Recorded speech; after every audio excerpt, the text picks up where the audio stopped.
The Young and the Restless spoilers shock Tuesday full October 14, 2025. The Newman name had always carried a weight heavier than gold, heavier even than love. It was a name that demanded loyalty, demanded sacrifice, and most of all, demanded obedience. Victor Newman had built his empire on those principles. But even empires begin to shake when blood and legacy collide, and this time it was his own son who stood on the fault line. Nick Newman had always been different. Where Victor saw power, Nick saw peace. Where Victor demanded control, Nick searched for meaning. And now, when his father needed him most, Nick's heart was somewhere else, thousands of miles away, in Los Angeles, with Sharon and their son, Noah. It had started with a single phone call from Newman Media, a new crisis, a scandalous article that implicated Kane Ashby in a cover-up involving the company's financial data. The headline spread like wildfire, threatening to burn through everything Victor had worked to preserve. Newman Media's reputation was on the line, and in Victor's mind, that meant the family was on the line. He summoned everyone back to Genoa City, demanding unity, demanding action. But unity had never been easy for the Newmans, and action always came with a price. Victor's voice, sharp and authoritative, echoed through the halls of the Newman ranch when he delivered his command. He made it clear that this was no time for distractions. Kane's scandal could sink not only Newman Media but also their broader investments. Journalists were circling like vultures, and the family needed to show strength. Nick was expected to stay, to play his role as the moral center, the steady hand, the face of integrity. But Nick's thoughts weren't in Genoa City. They were in Los Angeles, where Sharon had gone to visit Noah. Sharon had called him earlier that morning, her voice trembling with something he couldn't quite name. There was unease, fear maybe, and an underlying loneliness that only made his guilt heavier. She had told him that Noah hadn't been himself lately, overworked, distracted, and exhausted. She feared that the pressures of the gallery and the burden of being Victor Newman's grandson were finally breaking him down. Nick had promised he'd come soon, that he'd find a way to slip away, even if only for a day or two. But then Victor's meeting had changed everything. When Victor summoned Nick to his office, the tension was already suffocating. There was no small talk, no pretense. Victor cut straight to the heart of it. He needed his son to stay. There were deals being made, crises to contain, and enemies waiting for any sign of weakness. Kane's scandal wasn't just a media story, it was a test of strength, and Victor intended to prove that the Newmans still ruled Genoa City. He believed family loyalty was measured not in affection but in sacrifice, and he was ready to demand it. Nick listened, his jaw tight, his hands clenched. He'd heard it all before, the speeches about legacy, about power, about family honor. But this time, something inside him rebelled. He tried to reason with his father, tried to explain that family didn't only exist in boardrooms and public statements. Family was also in the quiet moments, in Sharon's fear, in Noah's silence. But Victor didn't understand that kind of love anymore. His empire had consumed it long ago. When Nick told him he was leaving for Los Angeles, Victor's reaction was predictable, cold, sharp, commanding. He called it betrayal. He called it weakness. He told Nick that Newman men didn't abandon their posts, not for sentiment, not for anything. But Nick had stopped being a soldier in Victor's wars long ago. When Victor finally issued the ultimatum, stay and remain part of this family, or leave and be cut off, the air in the room froze. Nick said nothing. His silence was louder than defiance. The argument ended not with shouting, but with something worse, the heavy, hollow quiet of two men who had stopped hearing each other years ago. Victor turned away, certain that his authority had spoken for itself. But Nick didn't linger. As soon as the door closed behind him, he felt the weight of inevitability pressing down. He couldn't ignore Sharon. He couldn't ignore Noah. No amount of corporate loyalty could outweigh a father's instinct. That night, as Victor sat reviewing documents with a glass of scotch, Nick's phone buzzed. It was Sharon. Her voice was frantic, cracking through the static of panic. She told him Noah had been in an accident, a car crash outside Los Angeles. The details were scarce, but it was serious. He was in surgery, and she was alone. Her words stumbled out in gasps, somewhere between fear and disbelief. Nick could barely hear her through the pounding in his ears. He didn't even think. He grabbed his jacket, his car keys, and within minutes, he was on his way to the airport. Back at the ranch, Victor called again, expecting Nick to report on the damage control plan. Instead, the call went unanswered. By the time Victor realized what had happened, Nick's plane was already leaving Genoa City airspace. For the first time in years, Victor felt something he despised, helplessness. He told himself it was anger, told himself his son had chosen weakness over strength, but deep down, he knew this wasn't about defiance. It was about love, a kind of love Victor no longer recognized. In Los Angeles, Sharon waited outside the hospital, her face pale, her hands trembling as she clutched her phone. The city lights blurred through her tears, and every second felt like a lifetime. When Nick finally arrived, she fell into his arms, her words broken and raw. She told him that Noah's car had spun out after a late-night gallery event, that the paramedics had said it was a miracle he was still alive. Nick's heart fractured with each word. He could feel the familiar guilt rise in his throat, the guilt of not being there when it mattered most, of putting the Newman name before the people he loved. Hours passed before the surgeon came out, giving them cautious optimism. Noah was stable, but the recovery would be long. Sharon clung to that word, stable, as though it could erase the images replaying in her mind. Nick sat beside her, silent, staring at the sterile white walls, thinking about his father's ultimatum. He knew that by boarding that plane, he had severed something permanent. Victor Newman didn't make empty threats. The next time he walked into the Newman building, his nameplate might already be gone. But in that hospital waiting room, Nick understood something Victor never had: family was not about control. It was about presence. It was about showing up when someone needed you most, even if it meant burning bridges. For the first time in a long while, he felt at peace with his choice. Back in Genoa City, Victor received confirmation that Nick had arrived in Los Angeles. His fury was volcanic, but beneath it, there was something darker: fear. He had built his world on the illusion that his control was unbreakable, but his son had just proven otherwise. For all his wealth, all his power, Victor realized he could not command love. Not even from his own blood. In the days that followed, the media storm grew. Newman Enterprises faced intense scrutiny. The Kane Ashby article spiraled into a wider scandal implicating outside investors.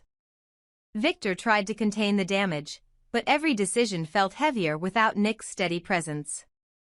The family dinners grew quieter. Nicky avoided the topic altogether, sensing that Victor's pride was disguising heartbreak.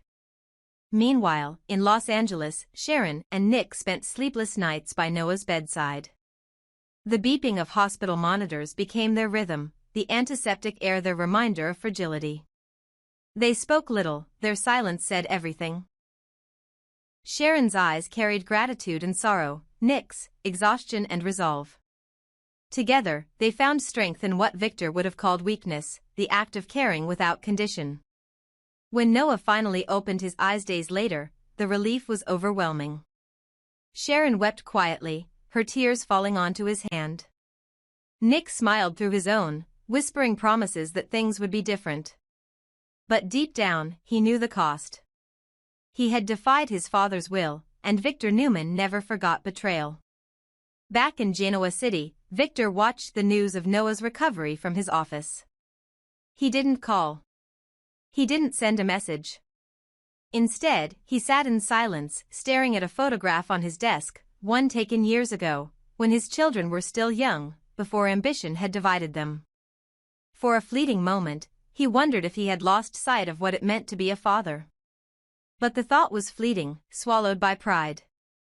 Nick would return eventually, Victor told himself. They always did. The Newman name was a chain, invisible but unbreakable.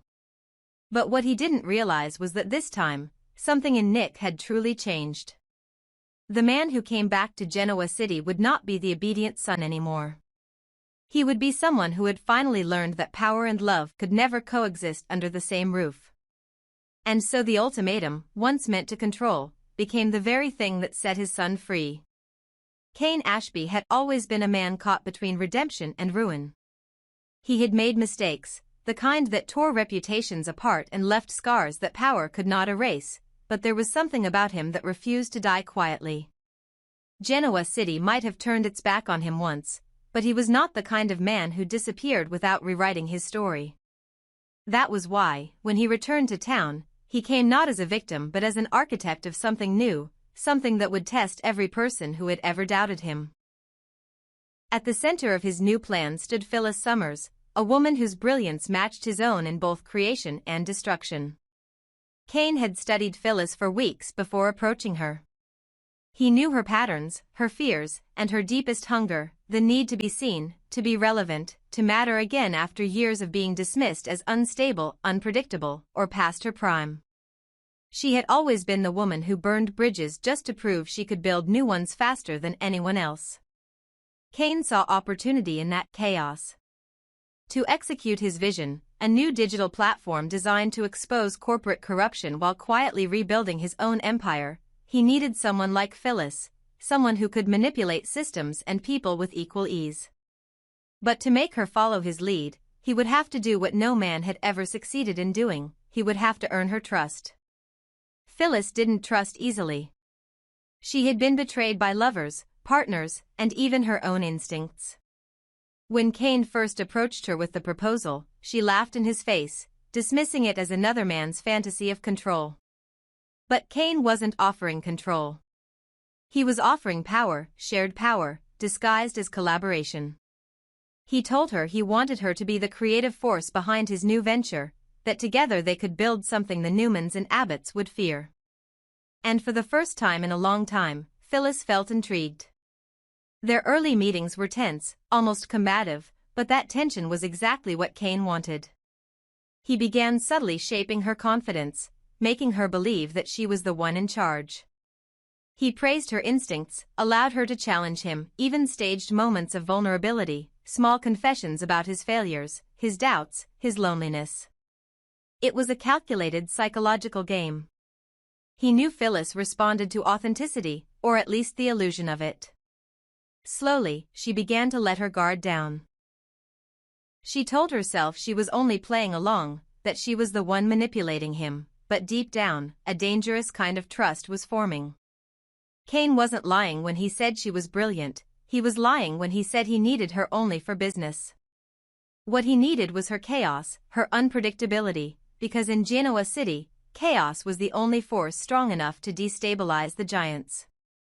Meanwhile, the rest of the town was buzzing with rumors. Adam Newman and Chelsea Lawson had just released a scathing exposé through their revived media project, a digital report accusing Cain of orchestrating a fraudulent shell company linked to offshore accounts. The story was sensational, reckless, and completely unverified. But it had already done the damage it was meant to do. People were talking about Cain Ashby again, and not kindly.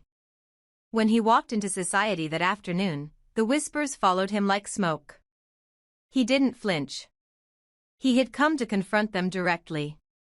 Adam was seated at a corner table with Chelsea, both of them watching the reaction to their exclusive play-out on their phones. They were proud of themselves, convinced they had just reclaimed their reputation as Genoa City's sharpest truth-tellers. That pride evaporated the moment Cain appeared. His calmness was unnerving. He approached their table not like a man under attack, but like a man who had come to deliver a verdict. The confrontation was brief but cutting. Cain accused them of publishing lies, of using gossip as a weapon, of damaging not only his career but their own credibility. He made it clear he would take them to court for defamation if they didn't retract the story. Adam, true to form, shrugged it off, claiming he had nothing to fear from the truth. But as Cain leaned closer and promised that his next move would make them regret underestimating him, even Adam's smirk faltered. After he left, Chelsea sensed something deeper behind Cain's composure. a certainty that suggested he wasn't bluffing. She told Adam they might have gone too far, but Adam dismissed her concerns. Yet somewhere inside, he couldn't ignore the possibility that Kane had something planned, something that could destroy them with the same precision they had tried to destroy him. Back in his office, Kane called Phyllis. He told her the first phase of their project was ready to begin. The article had been the perfect trigger. Now the world believed he was cornered, vulnerable, and desperate. That was exactly what he wanted. He needed the illusion of defeat to make his comeback spectacular. Phyllis, exhilarated by the challenge, agreed to help him refine the platform, an anonymous online network that would expose hypocrisy in Genoa City's power circles. But what she didn't realize was that Kane was also embedding within it a system of control, one that would allow him to manipulate not just information but people, including her. As the days passed, their partnership deepened. Phyllis began to see him as something rare, a man who respected her intelligence. Kane continued to nurture that illusion, giving her creative freedom, letting her take credit publicly for ideas he had planted privately. The town began to notice their alliance. Some called it dangerous, others called it brilliant, but everyone agreed it was unpredictable. Jill Abbott, always protective of Kane, arrived in town to check on him. She stopped by the Abbott mansion to see Jack, hoping to find some perspective. Their conversation drifted from business to family, and for a moment, they allowed old memories to soften the edges of their rivalry. Jill confessed that she had hurt Billy with her past decisions, choices that had prioritized business over blood, but she refused to apologize for protecting Kane.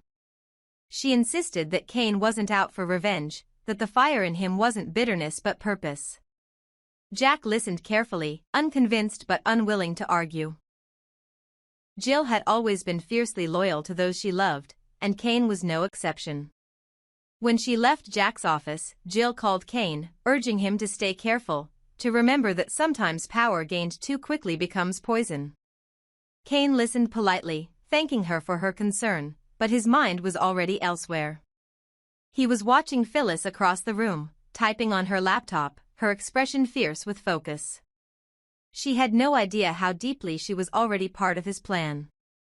He admired her passion, her defiance, her arrogance, the very qualities that made her both dangerous and indispensable. By the end of the week, rumors began to circulate about a mysterious new digital leak, files suggesting that the Newman exposé had been fabricated using falsified data. Screenshots, documents, and metadata began to surface online, all pointing to a conspiracy inside Newman Media. Adam and Chelsea suddenly found themselves on the defensive, scrambling to prove their innocence. No one could trace the source of the leak, but the timing was too perfect. Kane watched the chaos unfold with quiet satisfaction. It was exactly as he had predicted. The hunters had become the hunted. Phyllis, sensing the brilliance behind the maneuver, confronted him, half in awe, half in suspicion. She asked if he was the one orchestrating the leaks. Kane smiled but said nothing. She didn't press. Part of her didn't want to know.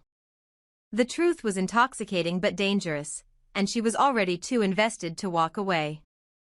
For the first time in years, she felt alive, like a player again, not a pawn. Still, there were moments when she questioned him.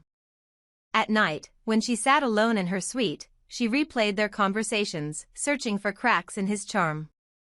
She wondered if she was being used, if the man who claimed to believe in her was actually building something on her back. But then she would remember how he looked at her, with admiration, respect, and something that almost felt like love. And her doubts would fade. As Genoa City braced for the next wave of headlines, Kane prepared to release his newest story, one that would shake every family, every company, every ego in town. He wasn't after revenge anymore, he was after transformation. And yet, even as he promised himself that he was in control, a part of him knew he had awakened something uncontrollable. Phyllis was not the kind of woman who stayed in anyone's shadow for long. One day soon, she would realize the extent of his manipulation, and when she did, her retaliation would be spectacular. For now, though, the city buzzed with speculation. Adam and Chelsea were spiraling. Jill stood firmly by Kane's side. Jack watched the storm brewing with wary fascination, and Phyllis, radiant, restless, and reckless, was standing exactly where Kane wanted her. The stage was set. Every player was in motion. And Kane Ashby, once the fallen man of Genoa City, had become its silent puppeteer, rebuilding not only his power but also the reputation of the one woman unpredictable enough to match him.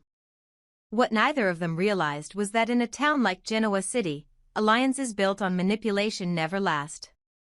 The truth always finds a way to surface, and when it does, it destroys everyone who thought they were in control.